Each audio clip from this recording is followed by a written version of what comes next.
विभाग का ही समूल खत्म करने पे उतारू हो चुके हैं। आप कल बात कर रहे थे कि गुजरात में लोग कहते हैं कि बबूल को जलाते हैं तो कोयला निकलता है। उत्तर प्रदेश में मंत्री जी किसी भी पेड़ को और किसी भी लकड़ी को जलाते हैं तो उससे कोयला निकलता है और उत्तर प्रदेश में 80% उत्पादन आपके विभाग का इसी कोयले से होता है। सरकार जनगणना तो करा नहीं रही है, तो शायद मंत्री जी को पता ही ना हो कि कितनी नई आबादी आ गई है और इसी वजह से उत्तर में भी नहीं आया है। तो मंत्री जी, मेरा प्रश्न ये था कि शहरी और ग्रामीण अंचल में जितनी नई आबादी है, उन आबादियों को विद्युतीकरण कराने के लिए क्या सरकार की कोई योजना आई है? अध्यक्ष जी, बड़ा निराशापूर्ण है क्योंकि कल मंत्री जी स्वयं ही कह रहे थे कि मैं गुजरात में था और वहां पे वो कई वर्षों तक एज एन आईएएस ऑफिसर उन्होंने सर्व किया है और उनका जो उत्तर है वो पूरा का पूरा अलग डायरेक्शन में गया है। माननीय मंत्री जी ने जवाब दिया कि अगर कोई प्लॉट खरीदता है तो प्लॉट का जो खरीदेगा उसके विद्युतीकरण के लिए सरकार के द्वारा इतना इतना पैसा लिया जाए। मंत्री जी, कल आप स्वर्ग की बात कर रहे थे कि आपकी जो ये सरकार है उसमें ऊर्जा विभाग ने उत्तर प्रदेश में स्वर्ग ला करके रख दिया है।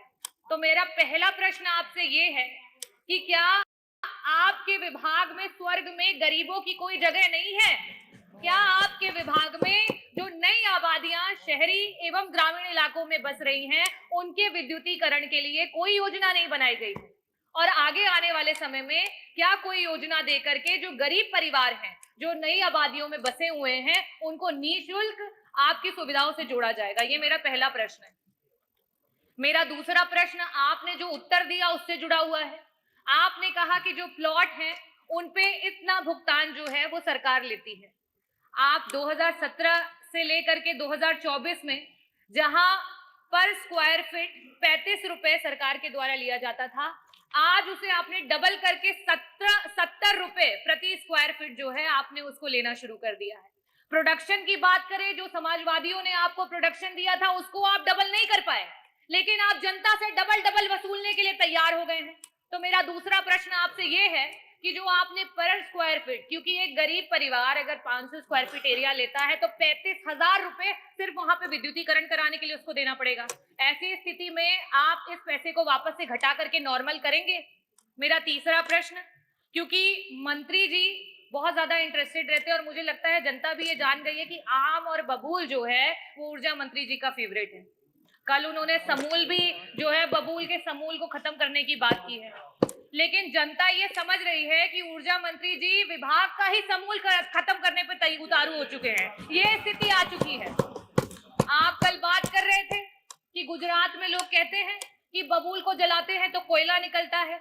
उत्तर प्रदेश में मंत्री जी किसी भी पेड़ को और किसी भी लकड़ी को जलाते हैं तो उससे कोयला निकलता है और उत्तर प्रदेश में 80% उत्पादन आपके विभाग का इसी कोयले से होता है। मेरा आखिरी प्रश्न आपसे सिर्फ इतना है कि जो बजट एलोकेशन होता है, आपने जो जवाब दिए, जो बजट एलोकेशन होता है डिफरेंट डिविजन्स को जाता है। किसी डिवीजन में 18 उपकेंद्र हैं, किसी डिवीजन में 10 उपकेंद्र हैं, किसी डिवीजन में 12 उपकेंद्र हैं, लेकिन पैसा आपका समानता जा रहा है। किसी डिवीजन में 2 लाख से ऊपर उपभोक्ता हैं, किसी डिवीजन में 60,000 उपभोक्ता है, लेकिन पैसा समानता जा रहा है। जब ये पैसा इस तरीके से जाएगा तो किस तरीके से बराबरी से ऊर्जा विभाग काम कर पाएगा? ये सारी बातों के लिए मैं आपसे चाहूंगी कि रिस्पेक्टिव तरीके से आप उत्तर दें।